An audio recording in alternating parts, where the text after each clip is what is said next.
Hey, what's up guys? Hardleg Joe here with the What a Deck profile for the UA Toolbox 2017 edition. I'll just go over everything in here, and then I'll explain how it works. So for monsters, we're playing 3 Tragoedia, 1 UA Dreadnought Dunker, 1 UA Blockbacker, 3 UA Mighty Slugger, 3 UA Perfect Ace, and 3 UA Midfielder. For our spells, we're playing 3 Galaxy Cyclone, 1 Shuffle Reborn, 1 Reinforcements of the Army, 3 Foolish Burial Goods, 3 UA Signing Deal, 3 Terraforming, 3 Forbidden Chalice, 3 UA Powered Jersey, and 3 UA Stadium. Our only trap, 3 copies of UA Penalty Box. Our extra deck has a Red Eyes Flare Metal Dragon, 2 Gaia Dragon of Thunder Charger, Big Eye, Dvorzak's, Leo Arms, Wind Up Arsenal Zen Mayo, Tiris, Keeper of Genesis, Volcasaurus, Chronomaly Machu Mech, Ragna Zero, Silent Honor Arc, Heartland Draco, Castell, and Gagaga Cowboy. The side deck I'll go over in a bit.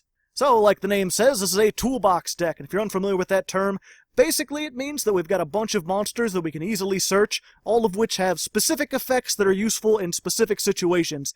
And the idea is to pick the tool that best counters your opponent, whatever they happen to be doing here.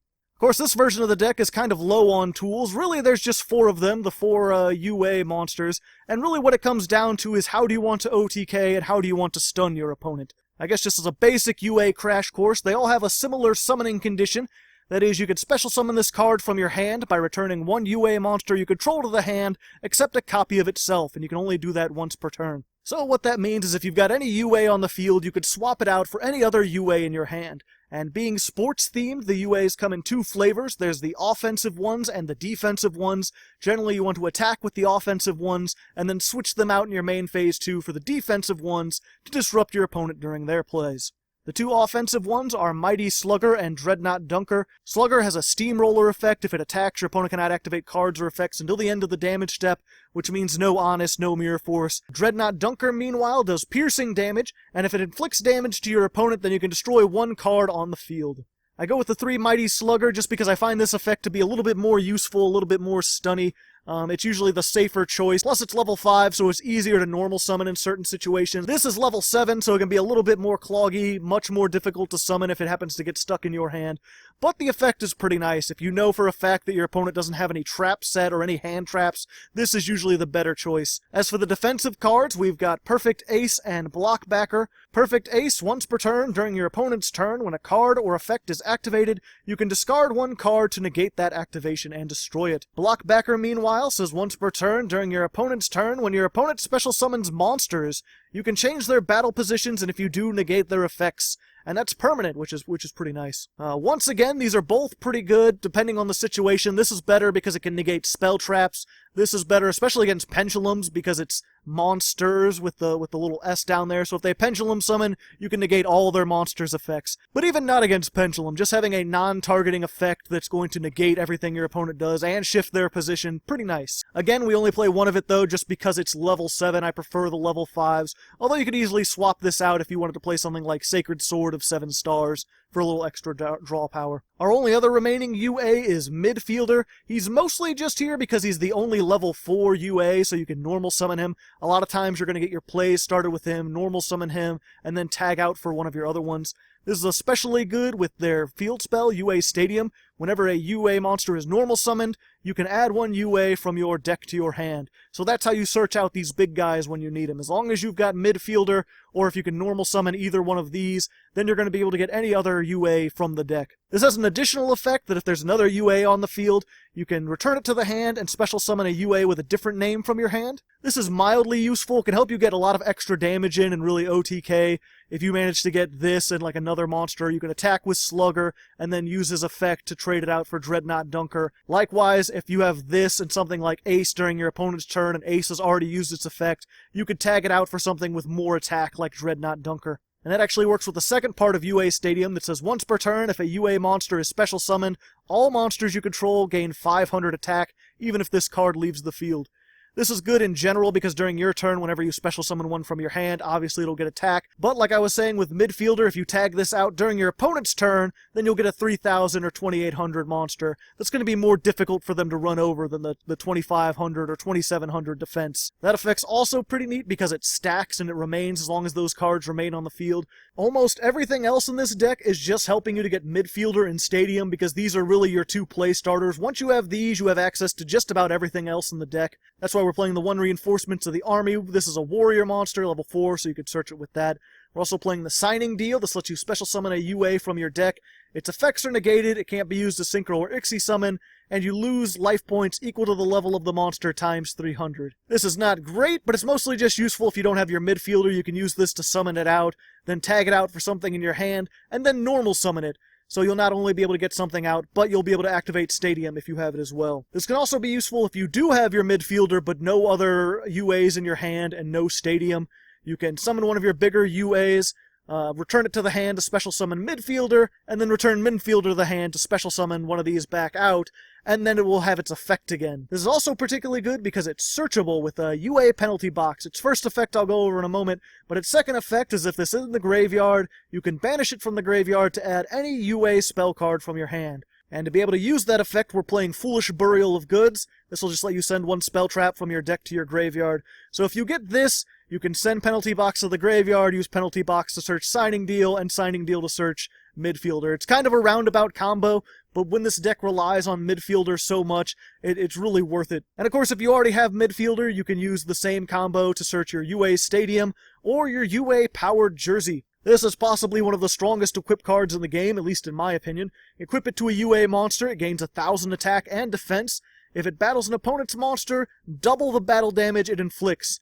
Also, if the equipped monster destroys a monster by battle, it can make a second attack during that battle phase. Usually this is going to be able to OTK, and if you've got it on Slugger, obviously they can't stop you from doing that once you make it into the battle phase. And if you got Dreadnought Dunker, then you're doing piercing damage. And combine that with the boost from Stadium, this is already going to be at 3,000 just with Stadium alone. So then you've got a 4,000 piercer that does double battle damage and can attack twice. It's basically like a Chaos Max Dragon. The only downside to this is that during your standby phase you have to banish the equipped monster. But it also says if this card is sent to the graveyard because the equipped monster returns to the hand, you can return this to the hand. So you don't want to leave your monster out with this equipped to it, but if you tag it out, return it to the hand, then this will come back to your hand. You can use it again next turn if they're still alive. And that's really your main win condition with this deck, just being able to attack for a crap ton. You can still stun them to death with Blockbacker and Perfect Ace, but most of the time you're just wanting to use this. As for a remaining UA card, the Penalty Box, when it's not being used to search something, it has a pretty useful effect. It's Continuous Trap. At the start of the damage step, if a UA monster battles an opponent's monster, you can banish that opponent's monster until the second end phase. So this is really great non-targeting removal. Of course, the monster isn't gone forever. It'll come back 2 end phases later. But with how much damage you can put on board, usually that's enough. That can break up your opponent's board and then allow you to attack if there's something in the way. Most of the time, though, you don't really need that effect. You already have enough stun and enough high attack monsters that it's not really important. Oftentimes, it's better to leave it in hand, especially if you've got an ace, just because you can discard it with ace to activate its effect, and then get a search next turn to get your jersey if you don't already have it. Likewise, that's why we play Galaxy Cyclone. This is just spell trap removal. Target one spell trap, destroy it. During the main phase, except the turn this was sent to the graveyard, you can banish it to target a face-up spell trap and destroy it. I go with this over Twin Twisters, just again because of Perfect Ace, you can discard it and still use it from the graveyard. Plus, if you already have a penalty box face-up on the field, you can use the second effect of this to destroy your own penalty box and get a search. Finally, we just have our tech cards. I'm playing the 1 Shuffle Reborn. I kind of experimented with this a little late in the deck building, so I didn't want to play it at more than 1, but it's got a lot of potential. If you control no monsters, you could target a monster in the graveyard, special summon it, but its effects are negated, and banish it during the end phase. This can be really good if you get your midfielder out, or you get one of your monsters out and they get Solemn Striked or something like that. You control no monsters, well then you can just summon it back, and then when you tag it out from your hand, you won't have to worry about the downside of banishing it during the end phase. Of course, it's not really good first turn, which is why I wouldn't run it at 3, maybe 2 at the most, but it's still pretty decent. We've also got effect negation in the form of Forbidden Chalice. I went with this over a trap just because, again, we're going for a lot of OTK builds. And finally, just Tragodia.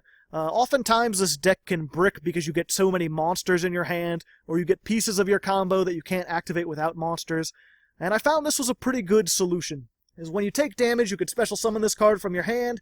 It gains 600 attack and defense for each card in your hand. It can discard a monster to take control of a monster your opponent controls with the same level, and once per turn you could target a monster in the graveyard and make this monster's level the same as that one. Most importantly is just that first part. If you don't have anything you can summon, you wait for your opponent to attack you and then you can summon this out. Normally you're going to have a bunch of cards in hand, so this will actually be a good like 3,000 or at least 2,400 attack point beat stick. If nothing else, you can wait for their last monster to attack, summon this, and then it's tribute fodder if you have Mighty Slugger or Perfect Ace. Likewise, you can also use this to make some of your Ixie plays. This is all just a toolbox. I have a couple level 7s in case you get both of these out, a bunch of rank 5s for these two, and some rank 4s for when you get 2 midfielders on the field. And of course, Tragodia can copy levels so you can do some things. But really, none of these are all that important. Just run whatever you'd like. And I should also mention, this is probably the key tech slot. If you're going to switch something out, I'd probably switch out the Tragodias. I experimented with Battle Faders and Super Quantum Red Layers, who both have their own pros and cons. Battle Fader's the same way. It negates the battle phase, so you're not going to take any damage if you do brick, and then you can tribute your higher level monsters with it. But it can't attack like Tragodia, and I wanted to do something a little bit different. Red Layer's similar, but just sort of more offensive. If you control no monsters, you could special summon it, and it's got 2,000 attack. I guess Cyber Dragon would work just as well. It's a level 5, so it works with the other things. And you can tribute it to sort of relieve bricky hands. Likewise, I also experimented with Instant Fusion. This is pretty nice. You can use it to get 1,000 Eyes Restrict out, which is not only the tribute fodder, but you can take one of your opponent's monsters too. And Sea Monster of Theseus, which is again level 5, so you can go into Ixie plays. And it's a tuner, so you can use it with your level 4s or your level 5s to make some level 9 or 10 synchros, if there's any you want to build. As for the actual side deck, I'd recommend running another copy of Dunker, another copy of Blockbacker, and at least one copy of Goalkeeper. Goalkeeper can target a UA during your opponent's turn and make it not be destroyed. Plus, it's got a massive 2,800 defense, so it's a pretty good defensive card. There's not a whole lot of destruction that isn't better handled with something like Perfect Ace, so I didn't go with it this time. But against certain decks, this might be something you want to tech in. Likewise, if you're finding that Perfect Ace isn't working, you need something more along the lines of Blockbacker. You can put in another copy of this, put in another copy of Dreadnought Dunker, and take out your Mighty Slugger. Suit the deck to whatever you're facing. And finally, just the one Monarch Storm 4th. This would be a 3 of staple if it was at 3. At 1, sadly, it's inconsistent. The only reason I don't run it is because I am doing this for the show, and I don't want my wins to be sacky. I don't want it to be, oh, I got my 1 of, so I can tribute over whatever their monster is, get a Slugger, and OTK them. I wanted to try to show what the deck can do on its own. But again, if you're not doing that, go ahead, throw the one Monarch Storm 4th in there. So there's your deck profile for this week. I hope you enjoyed it. UAs are certainly one of my favorite decks, and it's nice to see, again, kind of like the Skull Servants, that they could still hold their own. Next week, I'll be doing something completely different, something I've never done before, something with plants that are perhaps predators. So until then, good luck, and have fun.